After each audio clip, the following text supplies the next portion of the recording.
STA TV, media syiar Islam. Bismillahirrahmanirrahim. Assalamualaikum warahmatullahi wabarakatuh.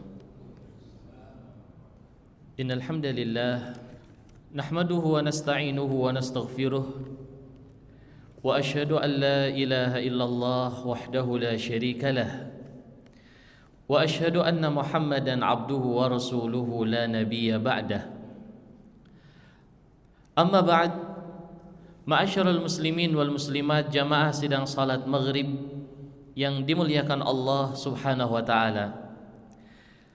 Alhamdulillah, pada malam hari ini kita dipertemukan kembali oleh Allah ta'ala di dalam satu majlis dari majalisul ilm, di dalam sebuah tempat yang paling mulia di muka bumi ini, rumah dari rumah-rumah Allah subhanahu wa ta'ala.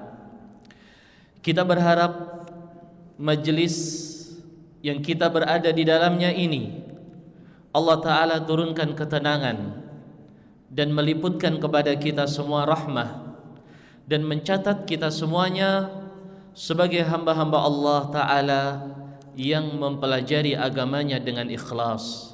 Amin ya rabbal alamin. Jamaah kaum muslimin dan muslimat yang dimuliakan Allah, pada malam hari ini kita akan melanjutkan kajian kita dari kitab Riyadhus Shalihin. Masih dalam bab as-sabr, kita akan masuk kisah yang cukup panjang yang menggambarkan kepada kita titik kesabaran yang sangat tinggi. Kisah ini terkenal dengan nama kisah Ghulam As-Sahir, seorang pemuda yang dia pandai dalam ilmu sihir. Tetapi Allah Ta'ala berikan keberkahan dan hidayah kepada dia sehingga dia mampu untuk menelusuri jalan petunjuk dan meninggal dalam keadaan husnul khatimah. Untuk menyingkat waktu, kita akan baca kisah ini. Berkata Al-Imam An-Nawawi rahimahullahu ta'ala, Abu Zakaria, ada yang ingat nama beliau? Al-Imam An-Nawawi, kunyah beliau Abu Zakaria. Adapun nama beliau Yahya Ibnu Syaraf An-Nawawi rahimahullah. Qala wa an Suhaib Ibnu Sinan radhiyallahu anhu anna Rasulullah sallallahu alaihi wasallam qala.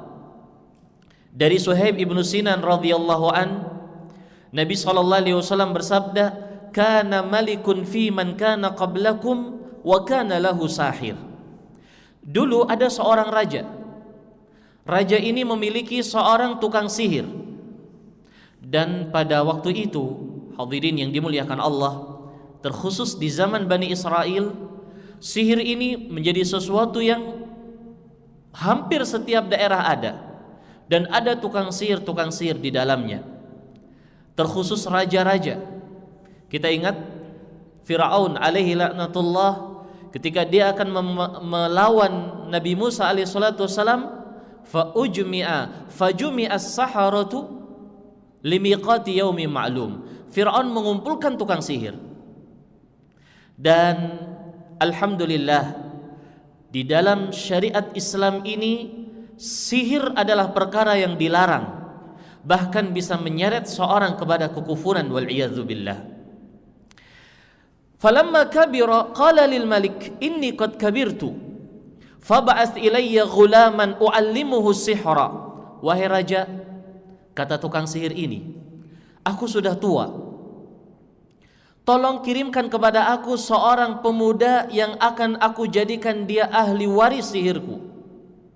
Aku akan ajarkan kepada dia semua ilmu sihir yang saya ketahui. Ini permintaan tukang sihir itu. Para jamaah yang dimuliakan Allah Ta'ala, ada satu pelajaran yang sangat berharga, terkhusus kepada para ayah dan bunda. Tukang sihir ini tahu bahwa orang yang dia mampu mewarisi ilmu yang telah dia ketahui dengan sempurna adalah ghulam. Ghulam artinya adalah seorang pemuda. Jadi tukang sihir ini meminta kepada raja kirimkan kepada saya seorang pemuda yang dia masih remaja sekali. Ghulam adalah maknanya gitu, belasan tahun. Akan aku ajarkan kepada dia ilmu agama. Artinya tukang sihir ini tahu bahwa pengkaderan seorang dalam sebuah pendidikan, masa yang paling efektif dan ideal adalah di usia belasan tahun. Maka jangan lewatkan usia anak-anak kita di saat itu untuk terlalaikan dari ilmu-ilmu agama. Baik, hadirin yang dimuliakan Allah Ta'ala, faba'atha ilaihi ghulaman yu'allimuh. Dikirimlah seorang pemuda, diajari sihir setiap hari. Wa kana fi tariqihi idza salaka rahib. Kebetulan anak ini ketika akan datang kepada rumah tukang sihir, dia melewati rahib. Rahib itu seorang pendeta. Faqa'ada ilaihi wa sami'a kalamahu fa'ajabah. Karena setiap hari lewat, akhirnya dia penasaran, dilihatlah apa di dalam itu. Rupanya seorang pendeta yang sedang membacakan kitab-kitab suci. Akhirnya dia masuk ke dalamnya, dia dengar apa yang dibaca oleh pendeta itu, terkagumlah dia dengan apa yang dibacakan oleh pendeta tersebut. Akhirnya wa kana idza atas sahir marra birrahib wa qa'ada ilaih. Karena sudah kecanduan, sudah kadung cinta dengan apa yang dibaca oleh pendeta itu, setiap dia berangkat mampir dulu. Setiap dia berangkat mampir dulu. Nah, wa idza atas sahir dharabah, karena datang kepada tukang sihir terlambat, dipukul sama tukang sihirnya. Kenapa kamu terlambat? Akhirnya pemuda ini tidak tahan setiap hari dipukul. Mengadulah dia kepada rahib ini, kepada pendeta. Akhirnya kata pendeta, idza khashid sahir faqul habasani ahli, wa idza khashid ahlak faqul habasani sahir. Udah gini aja deh, kalau kamu berangkat takut kamu dengan tukang sihir akan dipukul, bilang aku tertahan oleh keluargaku.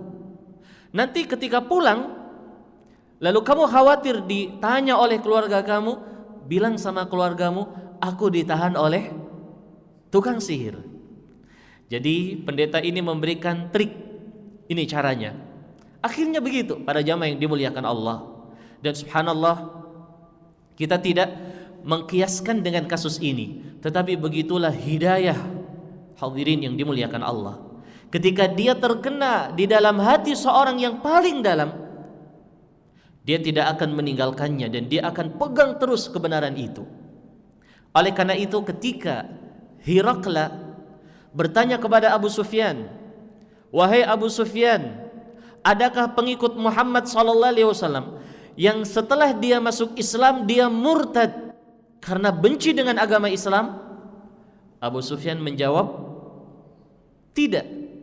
Tidak ada orang yang dia masuk Islam lalu dia keluar dari Islam karena dia benci dengan Islam. Apa kata Hirakla? Fakadzalikal iman. Begitulah iman, kata Hirakla. Idza massa basyashatal qalb, kalau terkena terhadap hati yang bersih, akan lengket, akan cinta kebenaran, akan dia bela kebenaran apapun yang menjadi tantangannya. Demikian yang terjadi kepada si pemuda ini. Qala, kata Rasulullah sallallahu alaihi wasallam, fa bainama huwa ala dzalik id ata ala dabatin 'azimah qad habasatin nas. Jadi pada suatu hari ketika pemuda ini berangkat menuju tukang sihir, dia tertahan, dia dan orang lain, seekor binatang yang besar di tengah jalan. Tidak ada yang bisa lewat.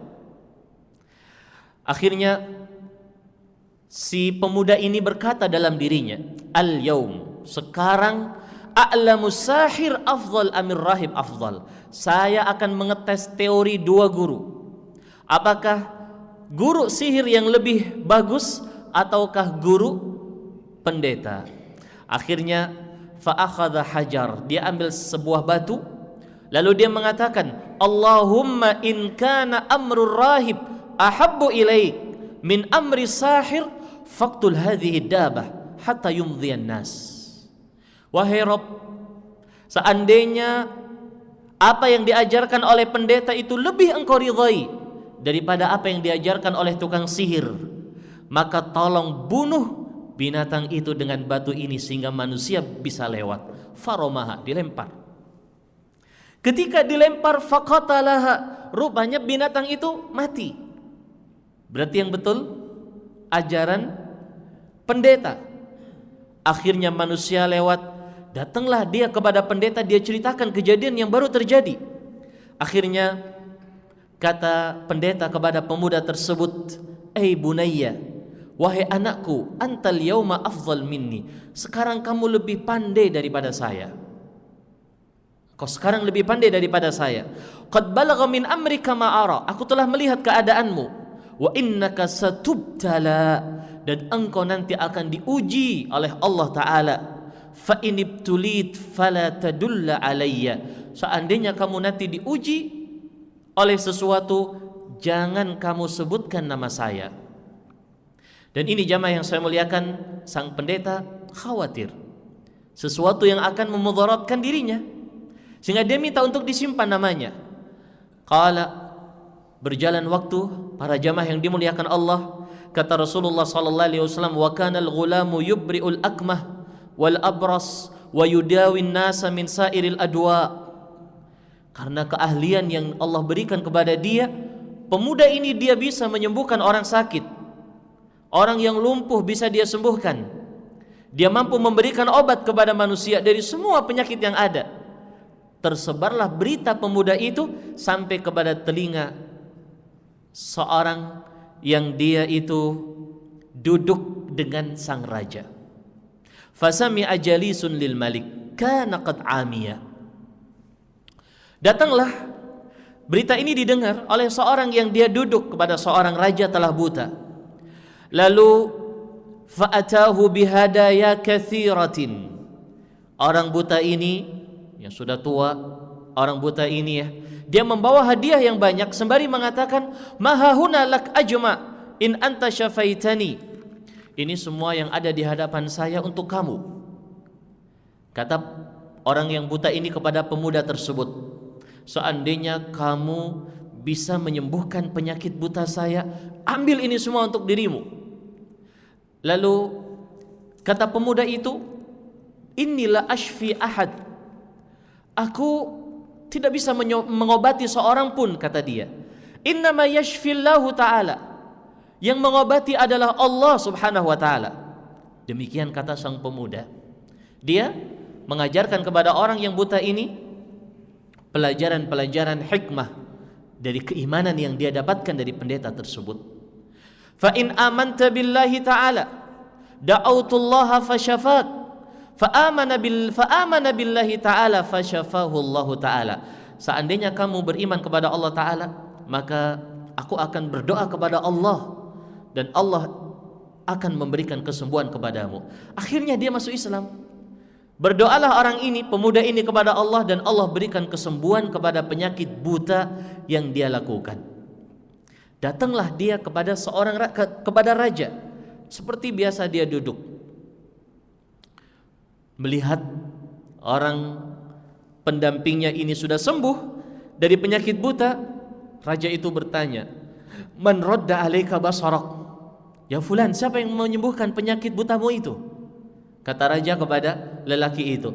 Dia mengatakan, Rabbi, Rabb saya. Yaitu siapa? Allah Ta'ala. Dia langsung menerima pelajaran si pemuda tersebut. Faya subhanallah, rupanya para jamaah yang berbahagia, dakwah kepada syariat Islam itu tidak melihat kepada profesi. Siapa saja yang dia mampu mengajak kepada kebaikan, dia ajak kepada kebaikan. Seorang dokter, ini ada keterkaitannya dengan pemuda ini para jamaah. Saya ambil sebagai contoh. Seorang dokter, dia akan mengoperasi seorang pasien. Dia melihat pasien itu, dia menggunakan jimat, menggunakan gelang-gelang. Seringnya mereka ikat di perutnya, tujuannya untuk menolak bala. Dia bisa menasihati pasien itu, maka dia nasihati pasien itu. Nah, dek, bang, pak, bu, ini berbahaya. Ini syirik. Seandainya engkau ketika dioperasi kemudian Allah tentukan meninggal, engkau punya seperti ini, Allah tidak akan menyelamatkanmu di neraka kelak nak. Kita bisa menyampaikan seperti itu. Seorang pedagang bisa dia mengajak kepada konsumennya kepada kebaikan. Ala kullin hadirin yang dimuliakan Allah, rupanya dakwah di jalan Allah Ta'ala tidak melihat profesi dan bukan hanya tugas seorang ustadz, kiai atau tengku. Siapa saja dia punya potensi untuk berdakwah di jalan Allah, dia berdakwah. Satu orang mendapatkan hidayah dengan sebab dia, itu lebih baik bagi dia daripada onta merah. Subhanallah. Dan ini berhasil. Orang ini yang sudah disembuhkan matanya, dia mengatakan Rabbi, Rabb aku yang menyembuhkan. Rupanya raja itu adalah raja yang mengaku dirinya sebagai Tuhan. Kagetlah raja itu. Awalaka Rabbun ghairi, kamu punya Tuhan selain saya? Kata si raja itu. Qala Rabbi wa Rabbuka Allah. Kata orang yang sudah sembuh penyakit butanya, Rabb aku dan Rabb kamu Allah. Kamu bukan Rabb. Karena orang ini sudah masuk kepada agama di zaman itu. Fa akhadhahu falam yazal yu'adzibhu hatta dalla 'alal ghulam. Akhirnya disiksa orang itu oleh raja tersebut sampai akhirnya dia mengaku yang menyembuhkan dia adalah seorang pemuda. Datanglah utusan kepada pemuda tersebut. Kemudian dipanggillah pemuda itu oleh sang raja. Lalu sang raja mengatakan, "Ai bunai, qad balagha min sihrika ma tubri'ul akmaha wal abras wa taf'al wa taf'al." Wahai anakku, kamu dulu kecil, kamu sudah mengetahui sihir sampai kamu bisa menyembuhkan penyakit ini dan ini. Hebat kamu wahai bunayya, wahai anakku. Kata pemuda tersebut kepada sang raja, "Inni la ashfi ahadan." Inni la ashfi ahadan. Ada keunikan para jemaah di dalam bahasa Arab. Ini saya sebutkan khawatir kadang kita salah mengucapkan. Beda makna antara la ushfi dengan la ashfi. Kalau inni la ashfi ahadan artinya saya tidak bisa mengobati seorang pun. Tetapi kalau la ushfi ahadan artinya saya tidak membunuh seorang pun. Maksudnya bagaimana? Kita kalau ada orang sakit kita mendoakan dia dengan Allahu yashfik. Begitu para jemaah? Allah yashfik ya akhi. Allah memberikan kesembuhan kepadamu wahai saudaraku. Allah yashfik.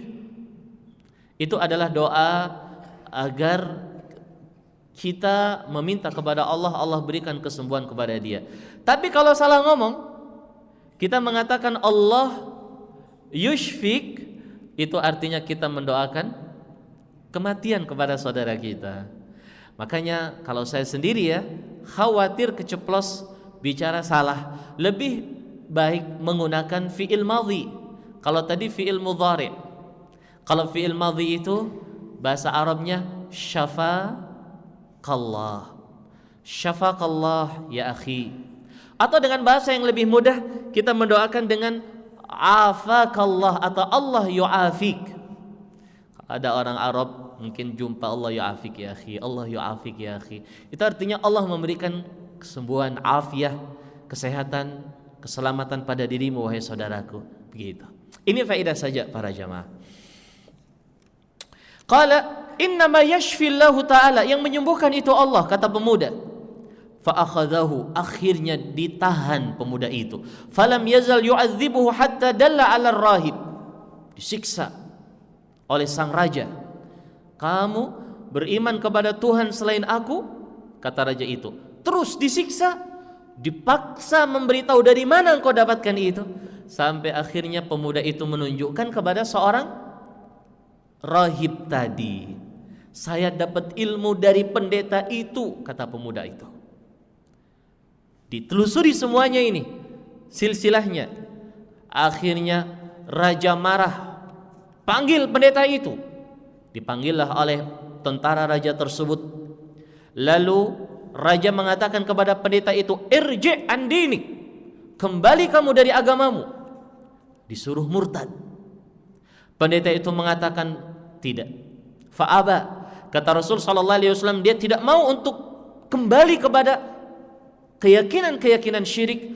Fa'ata bil minsyar, fawudhi'al minsyaru fi mafriki ra'sih, fashaqqahu hatta waqa'a shiqqahu, thumma ji'a bijalisil malik.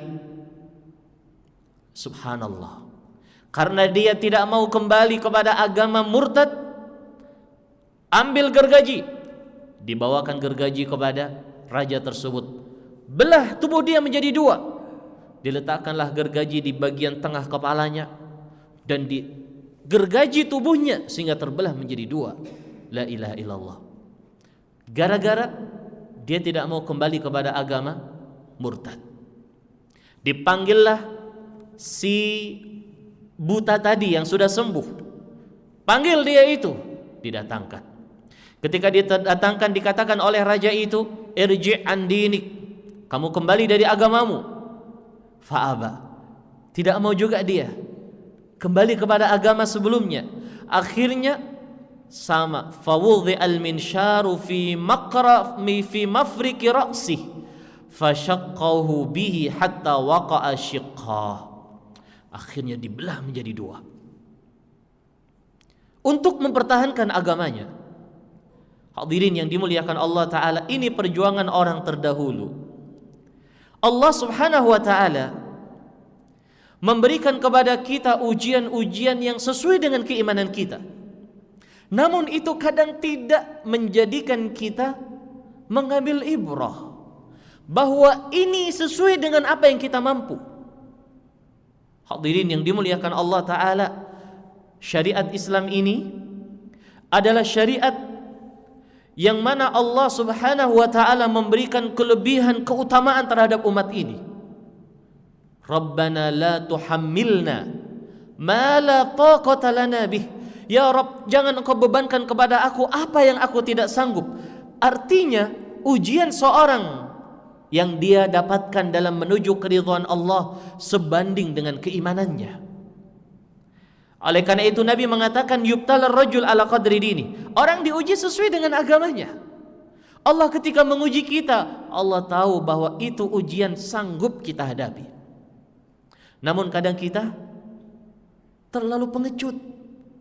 Jujur para jamaah yang dimuliakan Allah, kita tidak membohongi diri kita. Kita sanggup untuk meninggalkan yang haram, tapi kita mengambil 1001 alasan untuk tetap berada dalam kemaksiatan tersebut.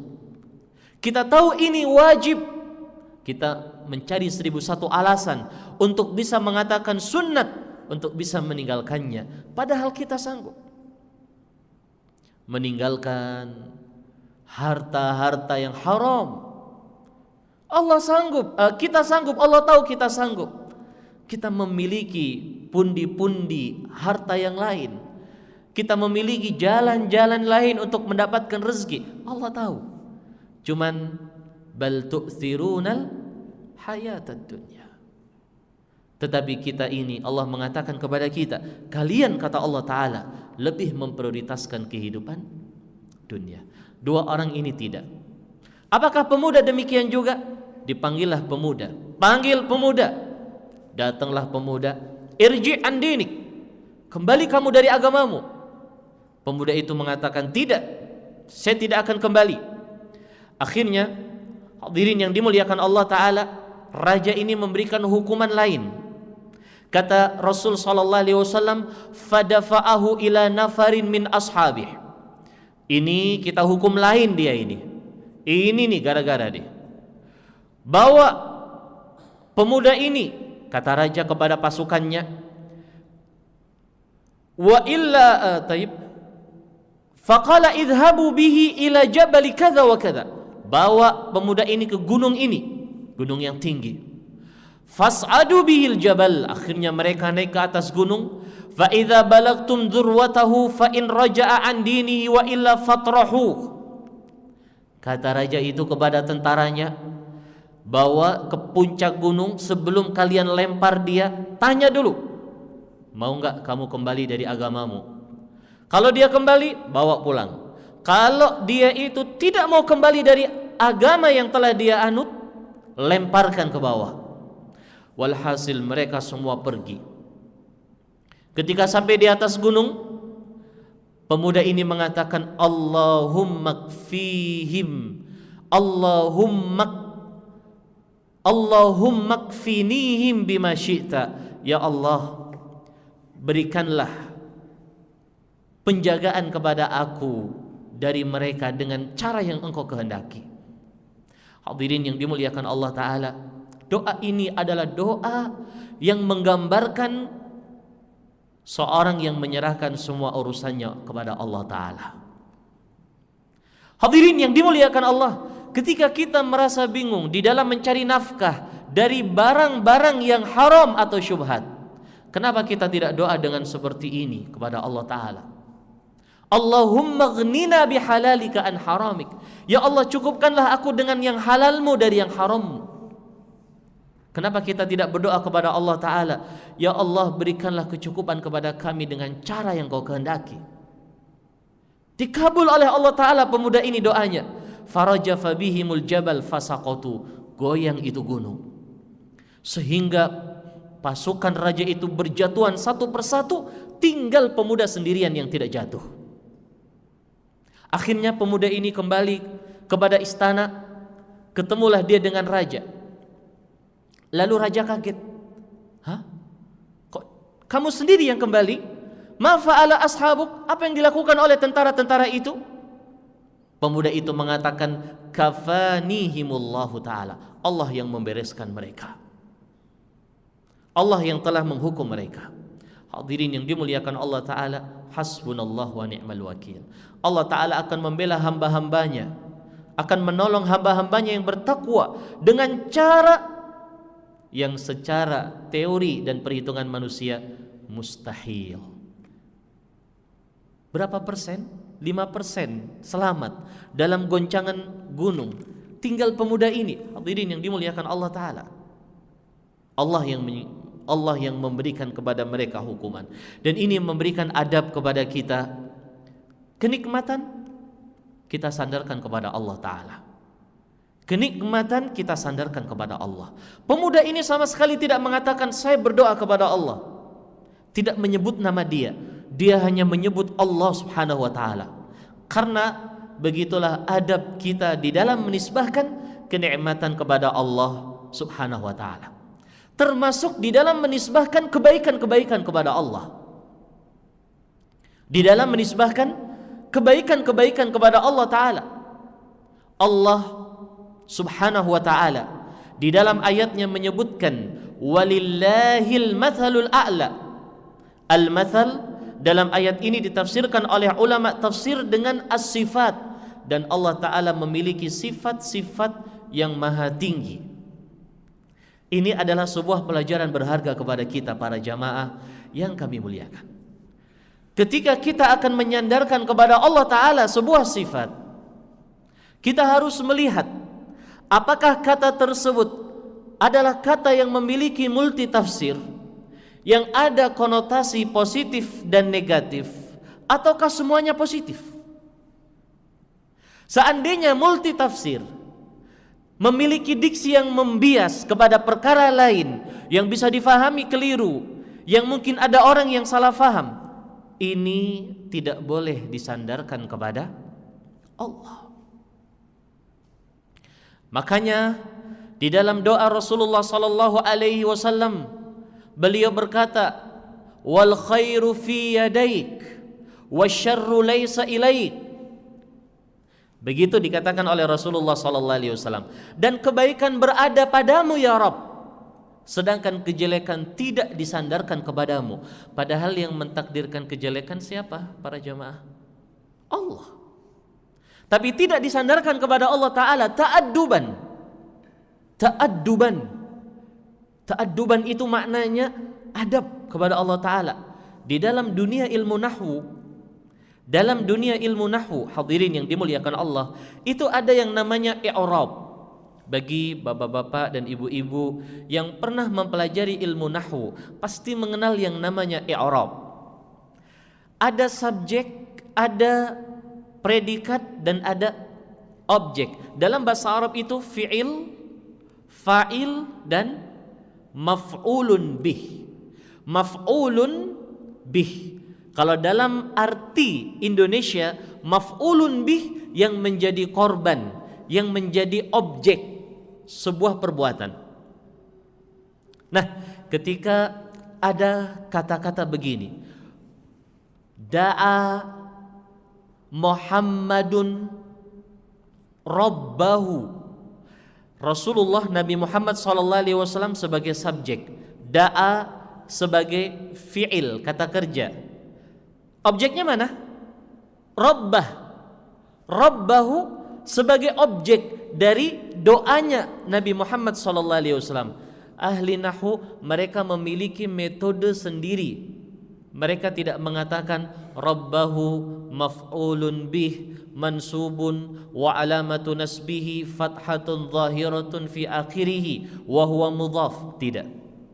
Mereka tidak mengatakan maf'ulun bih. Tidak. Karena maf'ulun bih itu artinya apa? Objek. Nggak mungkin Allah dimaknakan seperti itu. Mereka mengambil bahasa lain, mereka mengatakan Rabbahu mansubun ala ta'zim. Maaf ya, mungkin ada yang nggak paham. Ini saya ingin menggambarkan bahwa ketika kita akan menulis, berbicara terkait dengan Allah Ta'ala, kita harus benar-benar berhati-hati dalam memilih kata-kata. Tidak boleh kita asal-asal menisbahkan kepada Allah Subhanahu wa Ta'ala. Harus berhati-hati. Itulah apa yang diyakini oleh Ahlus Sunnah wal Jamaah. Pemuda ini mengatakan Allah yang mencukupkan, Allah yang menghukum itu semuanya. Akhirnya raja itu belum mengalah, dipanggillah pasukan lain. Lalu raja ini mengatakan idhabu bihi fahmiluhu fi qurqurin wa tawassatu bihi al-bahr fa in raja'a an dinihi wa illa fadhifuhu. Kalian, kata raja kepada tentaranya, bawa pemuda ini ke tengah lautan dengan perahu. Seandainya dia kembali dari agamanya, kalau tidak buang ke lautan. Dibawa seperti dalam keadaan pertama tadi. Sampai di tengah laut, pemuda itu mengatakan Allahumma kfinihim bima syi'ta. Ya Allah, berikanlah penjagaan kepada aku dengan cara yang kau kehendaki. Akhirnya kata Rasul sallallahu alaihi wasallam, fankafa'at bihi musafina. Tiba-tiba perahunya terbalik, faghariku, mereka semuanya tenggelam kecuali pemuda. Baliklah dia di hadapan raja, kaget raja. Hah? Dia sendiri yang balik. Ma fa'ala ashabuk? Apa yang dilakukan oleh teman-temanmu? Kemana mereka? Kata pemuda itu mengatakan kafanihimullah, Allah yang memberikan hukuman kepada mereka. Akhirnya pemuda ini, raja itu putus asa. Ini dibawa ke gunung masih hidup, dibawa ke laut masih hidup lagi. Pasukan saya yang malah mati.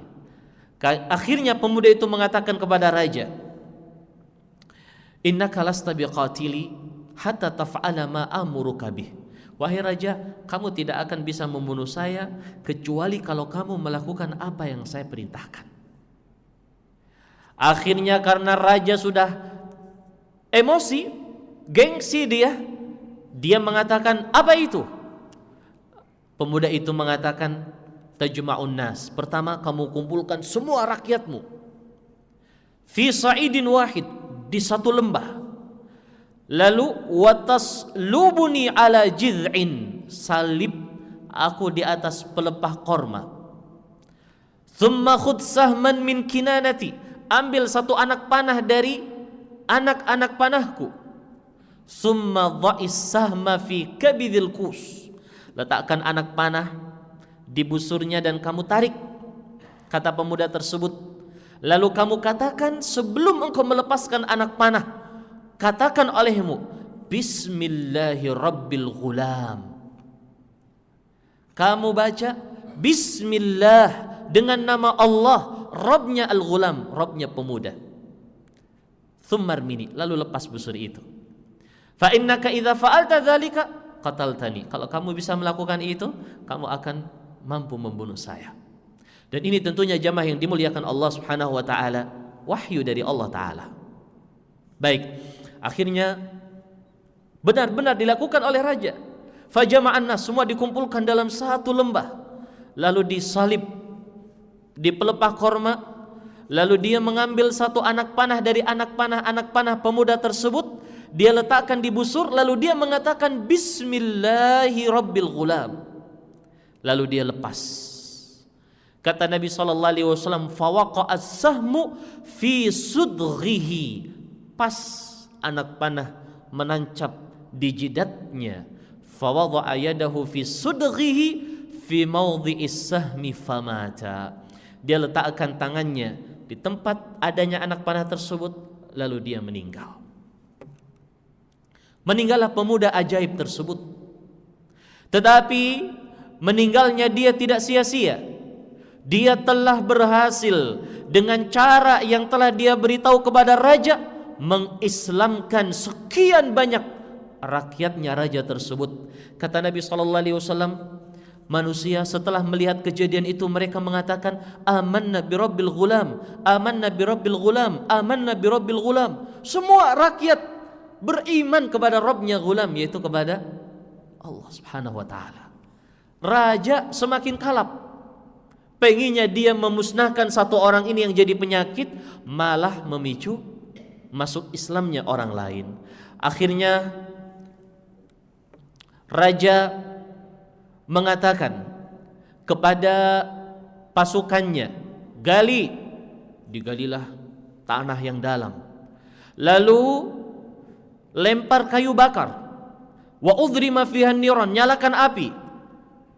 Digali, kemudian dinyalakan api setelah dilempar kayu bakar di dalamnya. Lalu raja mengatakan kepada rakyat yang mereka mengatakan amanna bi rabbil ghulam, amanna bi rabbil ghulam. Kata raja kepada mereka, man lam yarji' an dinihi fa aqhimuhu biha. Siapa yang tidak mau murtad dari agamanya, lemparkan ke dalam api tersebut. Akhirnya hadirin yang dimuliakan Allah taala, tidak ada yang kembali dari agamanya. Subhanallah.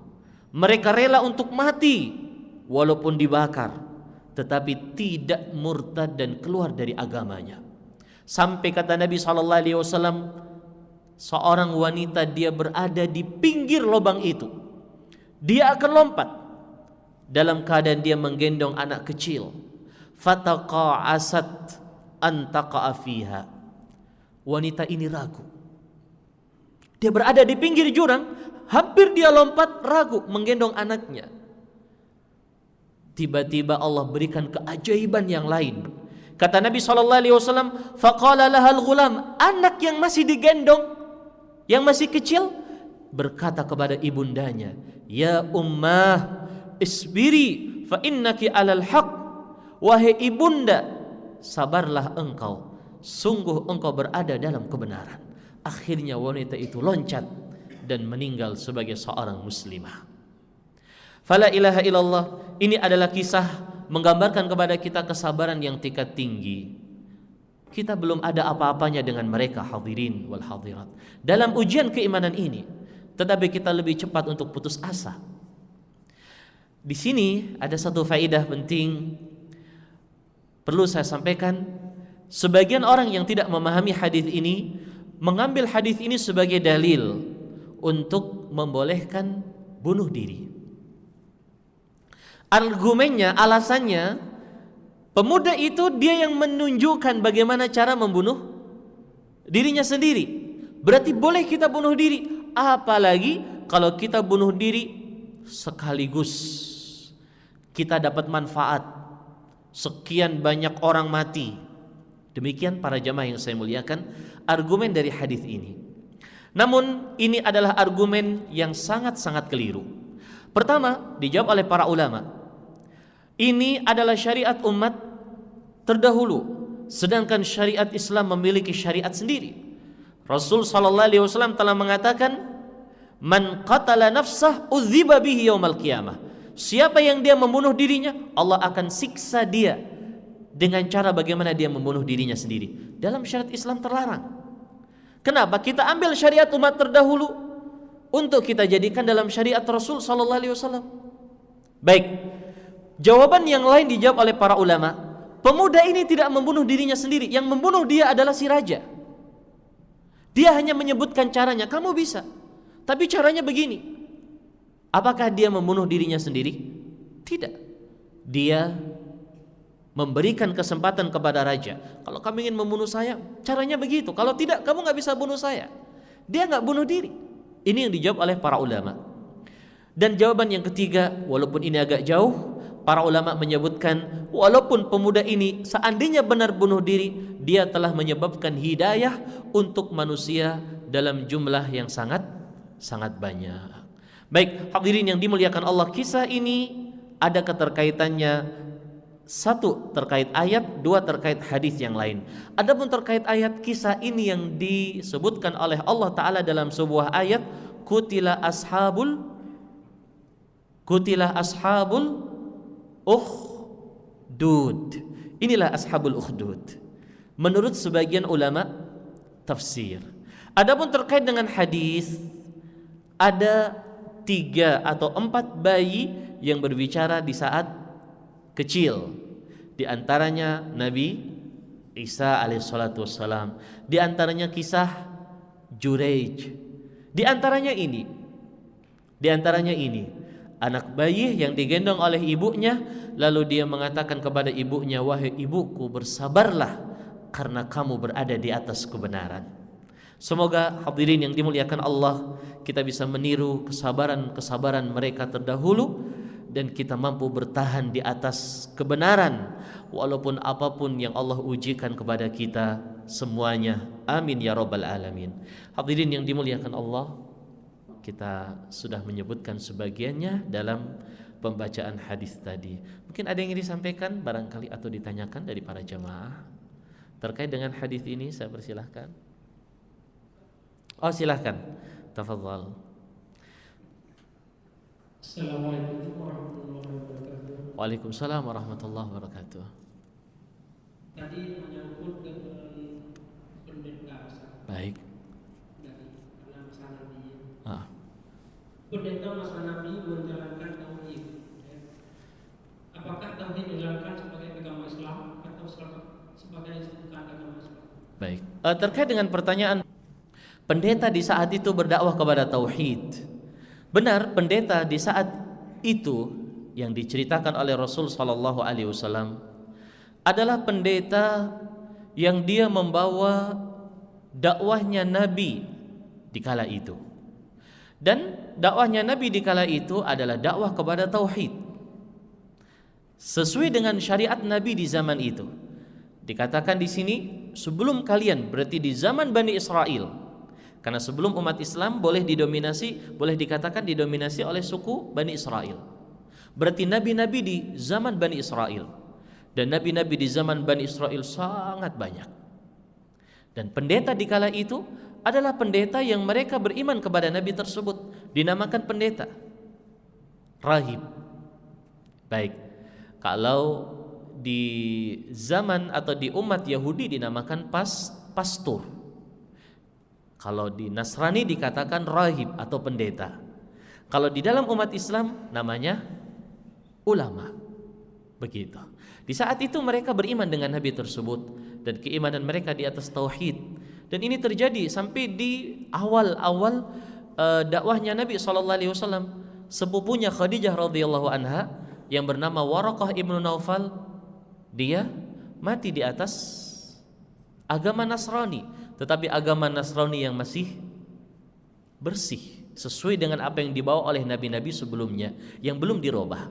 Adapun pendeta di zaman sekarang, mereka tidak lagi dibenarkan status kependetaan mereka dalam tinjauan syariat. Kenapa? Karena tidak boleh seorang yang mendengar dakwahnya Nabi SAW lalu tidak beriman dengan Rasulullah SAW.